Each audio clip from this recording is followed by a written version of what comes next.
Masih pertanyaan lagi jemaah sekalian, kenapa Allah nggak bisa kelihatan? Saya akan jawab dan tolong ini jadikan sebagai pegangan hidup. Ini landasan akidah kita.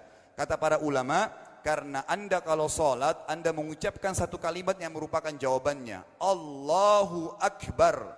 Allah Maha Besar. Akbar adalah siga mubalaghah dalam Islam. Sesuatu yang melampaui batas, Maha Besar. Kita terangkan.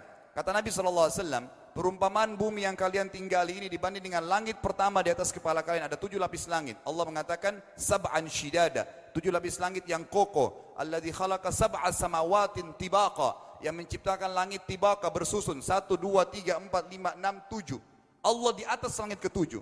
Kata Nabi SAW, perumpamaan bumi yang kalian tinggalin dibanding dengan langit pertama di atas kepala kalian, ibaratnya seperti cincin yang dibuang di padang pasir.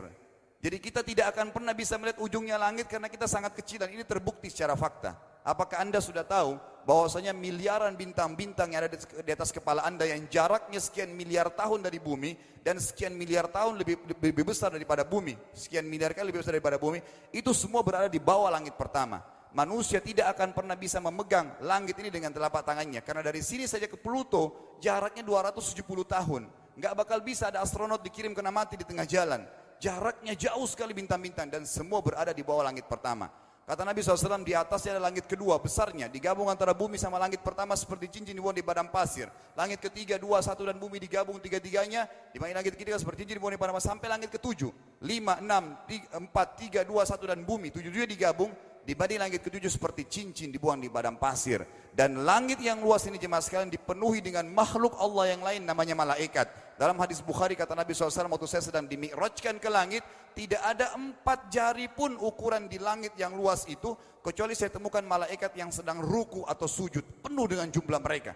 Anda tahu malaikat itu ada namanya nama kelompok, seperti Raqib Atid itu kelompok, di bawah Raqib banyak miliaran malaikat, di bawah Atid miliaran malaikat. Sama dengan Munkar Nakir, ada memang nama kelompok. Makanya kalau manusia 5 miliar, Raqib Atidnya 10 miliar. Raqib Atidnya 10 miliar. Lalu kata Nabi SAW, di atas langit ketujuh ada Sidratil Muntaha. Besarnya digabung antara 7 lapis langit dan bumi. 8 hanya seperti cincin di bawah di padang pasir. Di atas Sidratil Muntaha ada sebuah lautan yang Allah ciptakan. Lautan itu besarnya digabung antara Sidratil Muntaha, 7 lapis langit dan bumi. 8, 9-9-nya seperti cincin dibuang di padang pasir. Makanya kalau anda baca Quran, anda baca ayat wa kana arsyu alal ma, singgasana Allah di atas air. Ini maknanya, air adalah ada lautan. Lalu kata Nabi SAW, arsy-nya Allah di atas lautan itu singgasananya Allah. Besarnya digabung antara lautan, Sidratul Muntaha, 7 lapis langit dan bumi. 10-10-nya hanya seperti cincin dibuang di padang pasir. Anda sudah hafal ayat kursi? Apa artinya? Ayat tanda-tanda kebesaran Allah. Kursi itu artinya bukan tempat duduk, tapi tempat pijakan kaki raja di singgasana. Kalau raja ingin naik singgasananya ada pijakan kaki, itu namanya kursi. Kita baca apa? Wasi'a kursiyuhu as-samawati wal ard. Pijakan kakinya Allah saja sudah menutupi seluruh langit dan bumi ini. Jadi kita mustahil bisa melihat Allah karena besarnya Allah Azza wa Jalla.